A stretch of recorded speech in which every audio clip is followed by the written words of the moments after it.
And welcome to episode number 8, Take on New York Sports. I am your host as always, Anthony Heaton. I am recording this on December 10th. Thank you guys for listening. Hello all our fellow YouTubers. And we are now on Instagram as well. So Instagram, Twitter, Take on NY Sports. All right, let's get right into it. NHL, January 13th-ish, hopefully. 52, 56 game schedule. Let's do it, man. I'm fired up. Looking like 7 or 8 games against each opponent in each division. Now, we do have, it's not confirmed, but the probable realignment of the divisions. And the Rangers, I mean, they make out in a sense with no Carolina, but they get the Boston Bruins. So that's not a good trade-off if you're a Ranger fan. It's looking like the Bruins, Sabres, Devils, Rangers, Islanders, Flyers, Penguins, and Capitals in one of the U.S. divisions. And I'm guessing they're going to go top 4, make the playoffs in each division. I don't know if they'll do top 3 in each. And then, wild cards, which would be based on the best record. None of that's been confirmed yet, but if they go top 4, it's going to be difficult.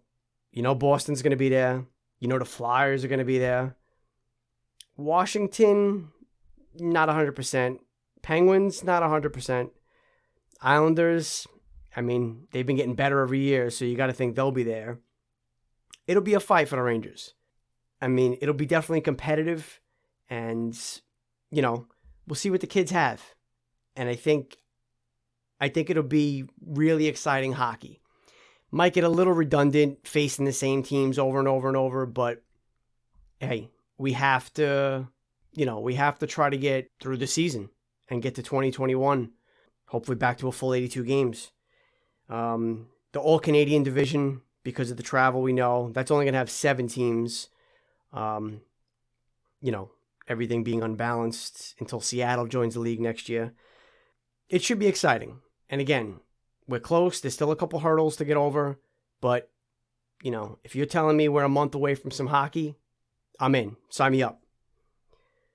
On the baseball front, there's talk of Josh Bell from the Pirates possibly being on the trade market and the Yankees having discussions with Pittsburgh.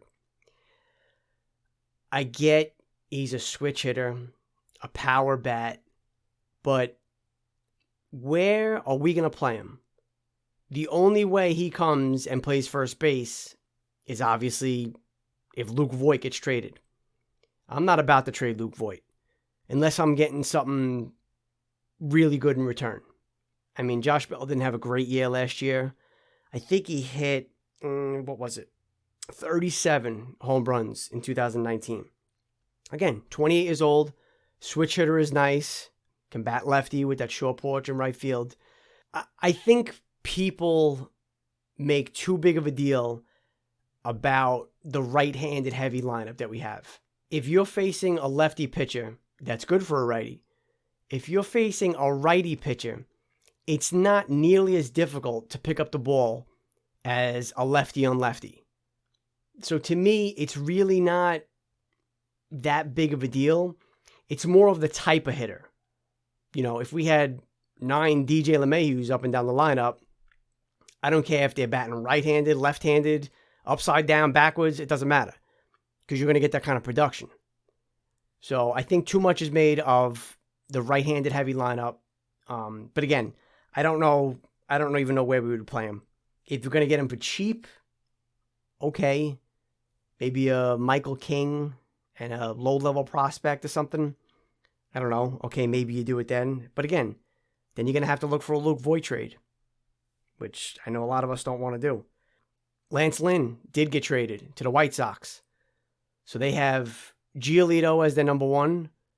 Dallas Keuchel probably slots in at 3, and Lance Lynn goes to number 2. So besides their young, potent offense, the White Sox now got 3 deep in their pitching staff. So they're going to be a team to look out for this season. The Mets, the New York Metropolitans, close to a James McCann deal, a signing, I should say. Is George Springer next? Lots of rumors, lots of rumblings that Springer to the Mets is, just inevitable. I know things can happen last minute, especially, but if the Mets land McCann and Springer, and I'm not even getting into Trevor Bauer because they've been linked to him as well, but I think that would be a very nice offseason for the Mets, and, it's a step in the right direction. What else do we got here? NBA, Knicks start tomorrow night, preseason against Detroit. The Nets are going to start Sunday at home against Washington. You don't know who's going to play. I would think most of the starters are going to try to play. It's such a short preseason, such a short training camp. They're going to try to get in as much work as they can, but we'll see. Either way, NBA kicks off tomorrow night officially. Now the NFL, week number 14. A couple notes real quick before we do our picks. Jalen Hurts for the Eagles taking over for Carson Wentz. Wentz has played like crap. It's not a huge surprise. Hurts was drafted, 33rd overall? You got to see what you have in him, I guess. Now's the time. Philly's going nowhere. Bring him in, see what you got. I was also reading an article about an interview done with Marshawn Lynch. This guy's just a dope.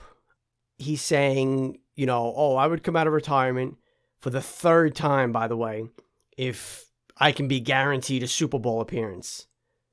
Okay, obviously that's impossible. And come on, man, he's just a banana.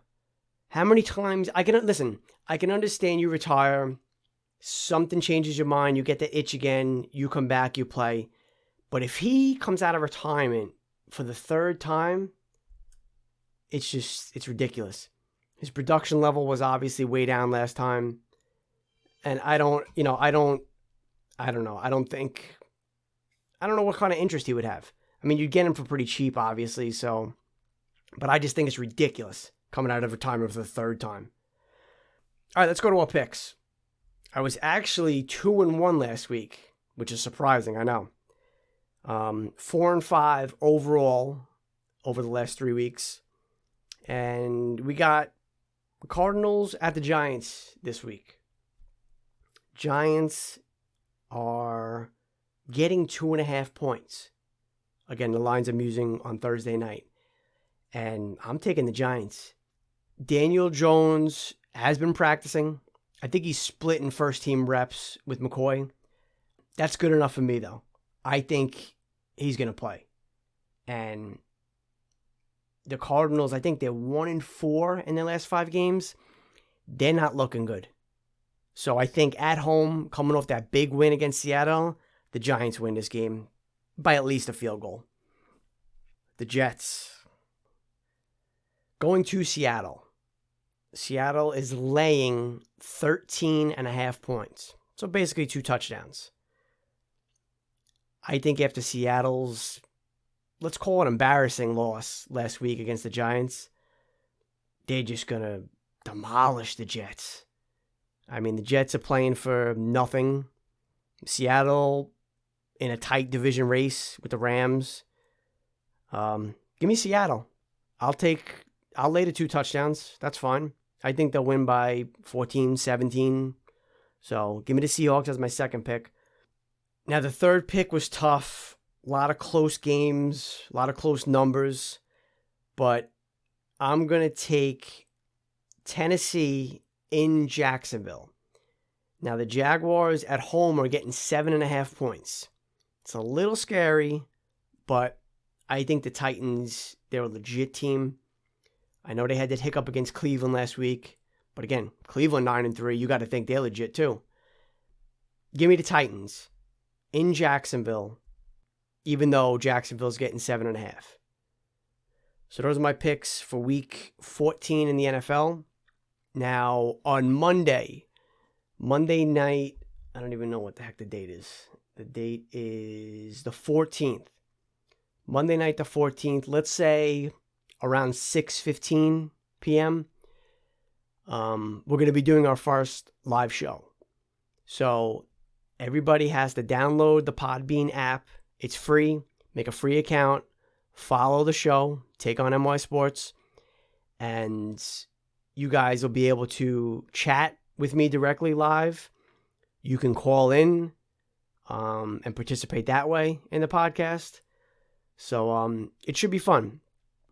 I assume I'll get at least one caller, as my daughter, I know she will call in at least. But, feel free. If you want, chat with me even. I could read your chats. Just another way for you to interact. And again, we are on Instagram now, Twitter, Take on NY Sports. So you got to make sure you either follow me on one of the apps and also on YouTube. Subscribe to my account on YouTube, and that'll also get you entered into this month's drawing for the Amazon gift card. All right? YouTubers, got the Rick Nash jersey today. Know you like it? So again, guys, Monday, 6:15. I'll put it out there on Podbean. The sooner you download the app and follow the show, you guys will have all the links right to it. Nice and easy. You do it right from the app. And that's it. All right? Until Monday, guys. Be well.